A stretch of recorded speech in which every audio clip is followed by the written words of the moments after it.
Hello friends, स्वागत है आपका अपने YouTube channel daily history tactics में। आज बात करेंगे आरआरसी ग्रुप डी के सेकंड डीवी के लिए बड़ी अपडेट के बारे में। अब ये बड़ी अपडेट इसीलिए है क्योंकि आपके 131 प्लस अब्सेंट छात्रों की लिस्ट जारी हो चुकी है इस जोन से, और आपके तीन पैनल आ भी गए हैं यहाँ से, और कितनी सीट खाली है वो बात करेंगे। ठीक है, 3 पैनल आने के बाद और 131 जो अब्सेंट हो गए वो सीट भी आपकी खाली हो गई है। कुछ छात्र मेडिकल में अब्सेंट हुए हैं, कुछ डीवी में अब्सेंट हुए हैं, और यहाँ पर आपके अनफिट की लिस्ट भी आ चुकी है इस जोन से, अनफिट की।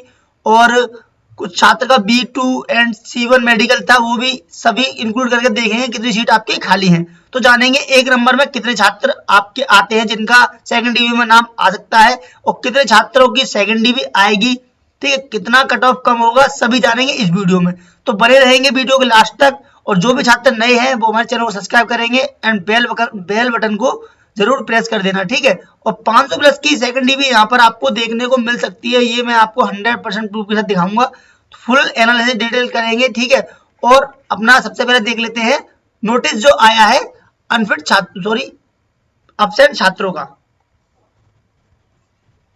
तो देखिए, जो नोटिस आया है वो कुछ इस प्रकार है। केंद्रीकृत रोजगार सूचना संख्या RRC 1/2019 के तहत दिनांक 12/2/2023 से 27/3/2023 तक एवं दस्तावेज सत्यापन की निर्धारित दिनांक को अनुपस्थित रहने वाले अभ्यर्थियों के लिए दूसरा अवसर दिनांक 28/2/2023 से 1/3/2023 दिए जाने के बाद भी दस्तावेज सत्यापन एवं चिकित्सा जांच परीक्षा हेतु अनुपस्थित रहने के वाले अभ्यर्थियों की सूची जिनका पात्रता निरस्त की जाती है, यानी कि इनकी पात्रता बिल्कुल निरस्त की जा चुकी है, क्योंकि ये पहली बार अनुपस्थित होने के बाद इनको दूसरा मौका भी दिया गया था। जैसे कि 28 फरवरी से 1 मार्च के बीच में बुलाया था, लेकिन वो फिर भी नहीं पहुंचे, तो उनको अब उनकी पात्रता समाप्त हो चुकी है। अब ये बिल्कुल बाहर हो चुके हैं, यानी कि इतनी सीट सेकंड डीवी के लिए खाली हो चुकी है कंफर्म।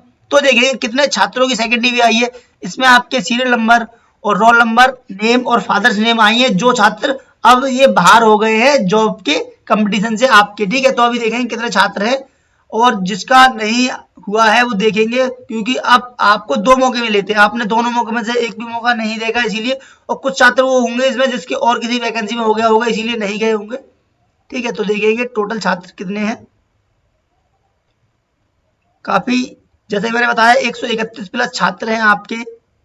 जैसे कि देखेंगे ये आपका जो अभी पहला नोटिस है उसमें 120 छात्र हैं। ठीक है, 120 छात्र। अब एक और नोटिस आया है उसको भी देख लेते हैं। ठीक है, एक और नोटिस है वो ये है आपका केंद्रीकृत रोजगार सूचना संख्या RRC 1/2019 के तहत लेवल 1 के पदों पर भर्ती हेतु चिकित्सा जांच यानी मेडिकल परीक्षा के लिए नामांकित चिकित्सालय में अनुपस्थित रहने वाले अभ्यर्थियों की सूची जिनका पात्रता निरस्त की जाती है, यानी कि ये आपके मेडिकल में अनुपस्थित हुए, इनकी पात्रता भी निरस्त की जा चुकी है। ये आपके टोटल 11 छात्र थे, देखेंगे रोल नंबर और नाम दिए हैं आपके, फादर्स नेम भी। ठीक है, तो 11 छात्र ये, और 100 छात्र 11 और 120 131 छात्र आपके ये हो गए जो अब्सेंट हैं, और इनकी पात्रता समाप्त हो चुकी है। तो यहाँ तक आपको समझ में आया होगा। अब बात कर लेते हैं सेकंड डीवी की कितनी सीट आपकी खाली है पैनल आने के बाद। ठीक है, अच्छे से एनालिसिस करेंगे और ध्यान से समझेंगे सभी छात्र, और वीडियो कोई भी स्किप नहीं करेगा, पूरी वीडियो देखेंगे लास्ट तक।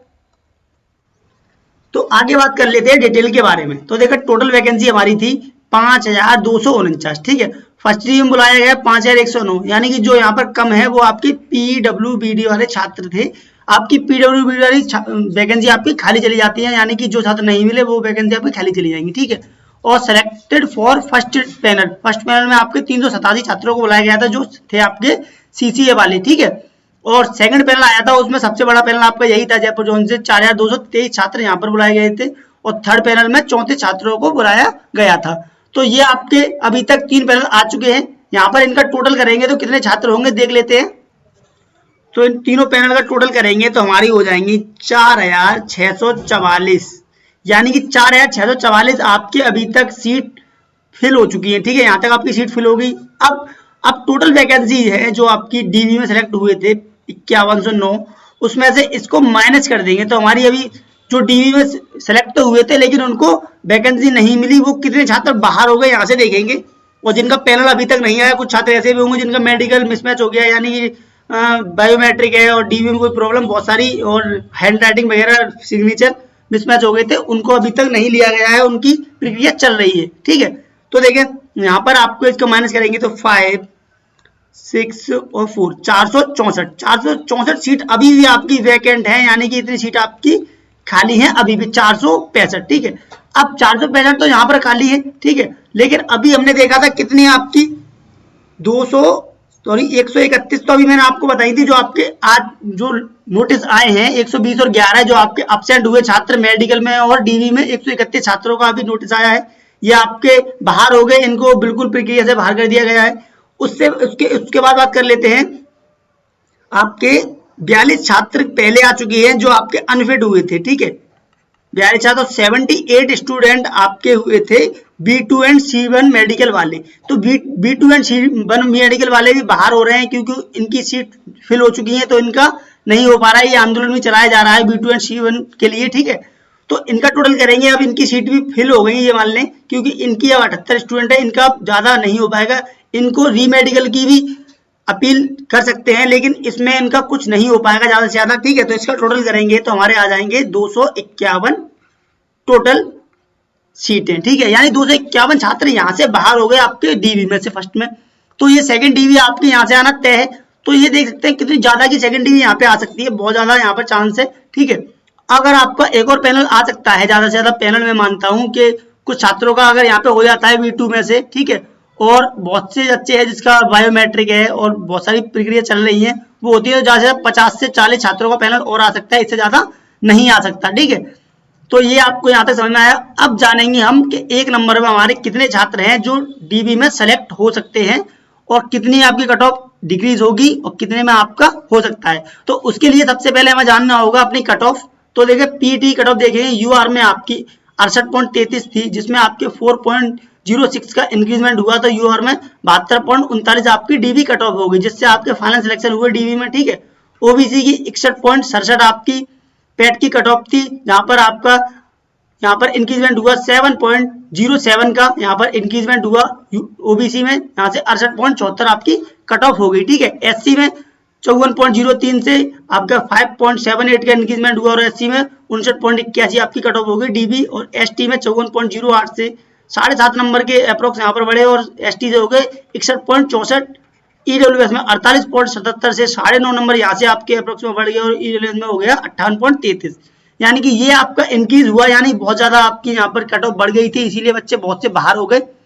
तो अब जानेंगे कट ऑफ के बाद कि आपकी सेकंड डिवीजन के लिए कितनी एक्सपेक्टेड कट ऑफ रह सकती है और एक नंबर में कितने छात्र हैं।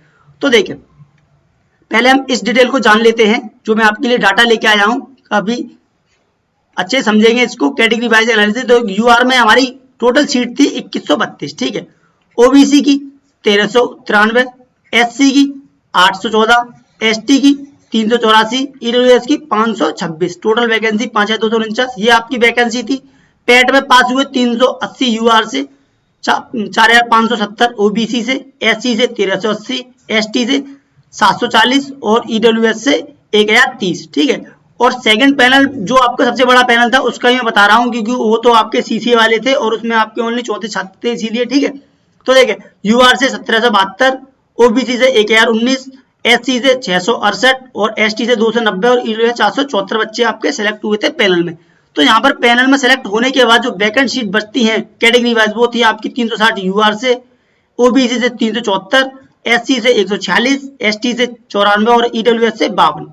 तो ये आपकी वैकेंट सीट है। वैकेंट सीट के बाद देखेंगे जो पेट पास स्टूडेंट जो लेफ्ट हैं, जो बचे हैं अभी पेट पास छात्र, आपके यूआर से 150, ओबीसी से 1500, एससी से 500, एसटी से 380 और ईडब्ल्यूएस से 490 छात्र, यानी 3020 छात्र आपके अभी यानी पेट पास अभी वेटिंग में है ये। ठीक है, अब वेटिंग में जो छात्र हैं इसमें हम भाग दे देंगे उसका जो हमारा इंक्रीज हुआ था, जिससे हमारे एक नंबर में वेटिंग स्टूडेंट आ जाएंगे। ठीक है, एक नंबर में वेटिंग स्टूडेंट आ जाएंगे, इसमें अगर भाग दे देंगे तो देखो कट ऑफ का भाग देते हैं। तो देखिए आपकी यूआर में आपका हुआ था 4.06 का इंक्रीजमेंट। अब इसका भाग देंगे तो एक नंबर में हमारे कितने छात्र हैं यूआर में, वो हमें पता चल जाएगा। तो अप्रॉक्स में आ जाएंगे आपके 37 स्टूडेंट जो यूआर से आपके एक नंबर में है, जिनका सेकंड डिवीजन में होने के यहाँ पे बहुत ज्यादा चांस हो जाते हैं, क्योंकि ओनली 37 स्टूडेंट है। ठीक है, अब देखिए बात करेंगे ओबीसी की, तो ओबीसी में 7.07 आपका इंक्रीज हुआ था। इसमें अगर 1500 में भाग देंगे तो यहाँ पर आपके 2 से 12 स्टूडेंट यहाँ पर अप्रोक्स में आ जाते हैं, ठीक है। एससी की बात कर लेते हैं, तो एससी में आपके 5.78 इंक्रीज हुआ था, तो इसका भाग देंगे तो 494 छात्र यहाँ पर आ जाएंगे आपके अप्रोक्स में, यानी 500 के समथिंग, सॉरी नहीं 194 छात्र यहाँ पर आ जाएंगे आपके, ठीक है। तो देखिए आपके यहाँ पर जो छात्र आएंगे वो आएंगे ओनली 86, यानी कि एससी में आपके भाग देंगे तो आएंगे 86 स्टूडेंट जो 1 नंबर में है, ठीक है, अप्रोक्स में। अब बात कर लेते हैं एसटी में, तो एसटी में आपके 7.5 नंबर के समथिंग बड़े थे यहाँ पर, इसका भाग देंगे तो 1 नंबर में आपके आ जाएंगे समथिंग छात्र, तो यहाँ पे आपके छात्र आ जाएंगे 50 के अप्रोक्स में एसटी में। और ईडब्ल्यूएस की बात कर लें तो ईडब्ल्यूएस में 9.56 यहाँ पर इंक्रीज हुआ था, यहाँ पर आपके 51 छात्र हो जाते हैं जो 1 नंबर में है, ठीक है। 1 नंबर में इतने छात्र हो गए, ठीक है। अब यहाँ पर हमने 1 नंबर में बात कर ली, इतने छात्र हैं, तो अब देखेंगे हमारी expected cut off second dB की क्या रहने वाली है, जिसमें आपका हो सकता है, जैसा कि आपको पता है अभी तक आपकी 3 जोन से आपकी सेकंड डीबी आ भी चुकी है, ठीक है। आपके बिलासपुर और भुवनेश्वर और गोरखपुर 3 जोनों की आपकी अभी तक सेकंड डीबी की कट ऑफ आ चुकी है। हमने देखा कितना डिक्रीज हुआ, ठीक है। तो अब बात करेंगे हम जयपुर जोन की कि आपका कितना डिक्रीज हो सकता है अभी तक की एनालिसिस के साथ। तो देखेंगे second dB expected cut off, ठीक है। तो देखें सबसे पहले देखेंगे यूआर की। यूआर में अगर आप हैं तो आपके यूआर में आपके अगर क्योंकि कम छात्र हैं तो 1.5 से 2 नंबर हैं, तो यहाँ पर आपका इतने में सेकंड डीबी में नाम आ जाएगा आराम से। तो आपको चिंता नहीं करनी है 1.5 से 2 नंबर वाले छात्रों को, यहाँ पर आपका सेकंड डीबी में नाम आ जाएगा, क्योंकि आपकी जगह भी खाली है और अभी आपके अपसेंट सीट भी आ चुकी है। कितने छात्र देके अपसेंट भी हुए, पहले तो मैंने आपको बताया था ओनली कि डीबी में प्रॉब्लम हुई किसी के कुछ में, तो यहाँ पर तो कुछ बच्चे अपसेंट हो गए डीबी में और मेडिकल में, वो जानबूझकर नहीं गए क्योंकि उनका और किसी एग्जाम में हो गया होगा या कुछ भी रीजन हो सकता है, इसीलिए, ठीक है। जैसे मैंने आपको बताया था पिछली वीडियो में। तो ओबीसी का देख लेते हैं। ओबीसी से है आप तो आपका यहाँ पर 1.2 से 1.5 तक है, तो आपका यहाँ पर हो जाएगा 1.5 तक हो जाएगा यहाँ पर ओबीसी में, ठीक है। आपकी वैकेंसी ओबीसी ज्यादा थी इसीलिए आपका हो जाएगा। अब एससी और एसटी और एससी की बात कर लेते हैं, दोनों का सेम ही रहता है यहाँ तक है, लेकिन यहाँ पर ज्यादा डिक्रीज नहीं होगा, 0.8 से 1.2 तक यहाँ पर आपके नंबर है, तो यहाँ पर आपका हो जाएगा। ईडब्ल्यूएस की बात कर लेते हैं, तो ईडब्ल्यूएस में आपके 2 से 2.2 नंबर तक आपका डिक्रीज हो जाएगा, इतने में आपका हो जाएगा। अब बात कर लेते हैं जिनके 4 और 5 नंबर कम है, तो 4 और 5 नंबर तो आपके बहुत ज्यादा कम हो जाते हैं, इतने में आपका चांस नहीं हो सकता क्योंकि इतना डिक्रीज नहीं होगा। हाँ, अगर आप उम्मीद बनाए रख सकते हैं क्योंकि आपकी और भी डिग्री आ सकती है, तीसरी चौथी पांचवी, उसमें आपके साल लग जाते हैं, 1 साल 6 महीने, तो उसमें आपको वेट करना होगा। उससे अच्छा आप अपने अदर एग्जाम की तैयारी करेंगे, उसके लिए आपको बहुत अच्छा रहेगा, ठीक है। तो यहाँ तक आपके सारे डाउट क्लियर हुए होंगे। अगर आपका कोई भी डाउट बनता है तो हमारे पास कमेंट करेंगे और आपको पूरी वीडियो समझ में आई होगी। तो मिलते हैं नेक्स्ट वीडियो में, अभी के लिए इतना ही। Thank you, bye bye.